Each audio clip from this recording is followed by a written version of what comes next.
শারদা মায়ের আবির্ভাব তিথির পুজো করা হলো রামকৃষ্ণ মিশনের নবদ্বীপ শাখায়। অনুষ্ঠানে বহু ভক্ত ও বিশিষ্টজন উপস্থিত ছিলেন। শারদা দেবীর জীবন নিয়ে একটি চিত্র প্রদর্শনীর আয়োজনও করা হয়।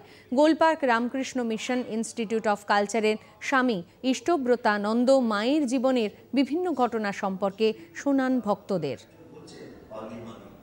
জগজ্জননী মা শারদা দেবী শুভ 171তম আবির্ভাব তিথি শ্রী শ্রী মায়ের জীবন এবং তার বাণী অনুসরণ করে আগামী দিনে আমরা সেই পথে চলব এবং মায়ের কাছে আমাদের আশীর্বাদ প্রার্থনা করব যেন তিনি সকলকে আনন্দে রাখেন এবং আমরা ঠাকুর মা স্বামীজির তাদের যে বাণী সেই বাণী অনুসরণ করে আমরা যেন আমাদের প্রতিদিনের জীবন চালিকা শক্তি তার মাধ্যমে খুঁজে পাই।